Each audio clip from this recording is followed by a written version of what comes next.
మీ diesel engine కి అస్సలైన dum echo blue. అమరావతిలో మరొక కీలకమైన నిర్మాణ ప్రణాళిక త్వరలో ఆవిష్కారం కాబోతుంది. అదేంటంటే రిజర్వ్ బ్యాంక్ ఆఫ్ ఇండియా ఆర్బీఐకి ల్యాండ్ కేటాయించింది ఏపీసీఆర్డీఏ. అలానే అమరావతిలో ఉండబోయేటువంటి ఆర్బీఐ సిబ్బంది నివాసానికి సంబంధించినటువంటి ల్యాండ్ అలాట్మెంట్ కూడా జరిగింది. దీనికి సంబంధించినటువంటి అగ్రిమెంట్ ప్రాసెస్ మొత్తం కూడా కంప్లీట్ అయింది. దానికి సంబంధించి డీటెయిల్స్ వచ్చినాయి. ఇది already reserve Bank of India regional office విజయవాడలో నడుస్తుంది. సో అక్కడ అధికారిగా ఉన్నటువంటి రూప గారికి జుబిన్ రాయ్ ఈయన ఏపీసీఆర్డీఏ ఎస్టేట్ ఆఫీసర్గా ఉన్నారు. ల్యాండ్ అలాట్మెంట్కి సంబంధించినటువంటి డీటెయిల్స్ అన్నీ కూడా అప్పగించారు. ఇది ఒకసారి మనం land reserve Bank of India ఆఫీసుకు సంబంధించి సుమారు 3 ఎకరాలు. సో ఇది అమరావతిలో రిజర్వ్ బ్యాంక్ ఆఫ్ ఇండియా ఆఫీసుకు సంబంధించి కేటాయించిన ల్యాండ్.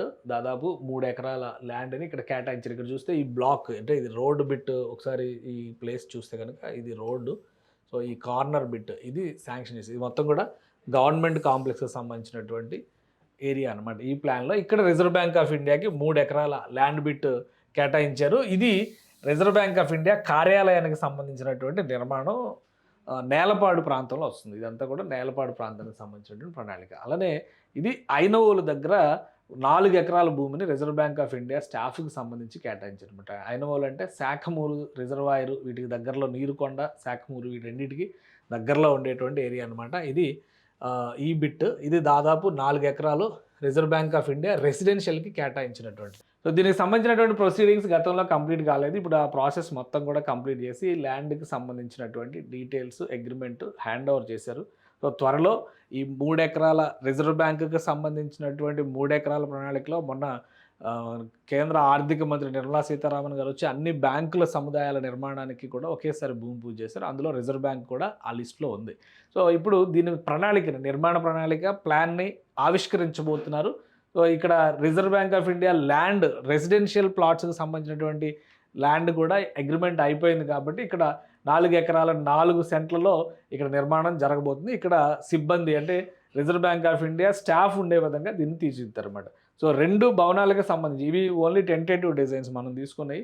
2 భవనాలకు సంబంధించినటువంటి డిజైన్ల ప్రణాళికని త్వరలో రిజర్వ్ బ్యాంక్ ఆవిష్కరించబోతుంది. ఆ తర్వాత నిర్మాణ ప్రణాళికని ముందుకెళ్తుంది. బహుశా ఇది కూడా సిపిడబ్ల్యూడి అంటే central water works, national banks అన్నిటికీ సంబంధించినటువంటి నిర్మాణ ప్రణాళికని అలానే సెంట్రల్ సెక్రటరియట్ నిర్మాణ ప్రణాళికని కూడా సిపిడబ్ల్యూడినే చూస్తుంది.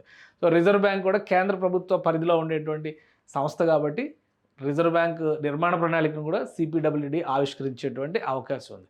So reserve Bank of India ఒక పర్మనెంట్ క్యాంపస్ అలానే పర్మనెంట్ రెసిడెన్షియల్ స్పేస్లోకి త్వరలో వెళ్ళబోతుంది. అమరావతి ప్రాంతంలో ఇవన్నీ కూడా ఒకేసారి ప్యారల్గా నిర్మాణ ప్రణాళికని ఆవిష్కరించేటువంటి అవకాశాలు ఉన్నాయి. సో రిజర్వ్ బ్యాంక్ ఆంధ్రప్రదేశ్లో ప్రాంతీయ కార్యాలయాన్ని ఏర్పాటు చేయడంతో పాటు రిజర్వ్ బ్యాంక్ సిబ్బందికి సంబంధించినటువంటి నివాస సముదాయ ప్రణాళికను కూడా త్వరలో ఆవిష్కరించబోతుంది.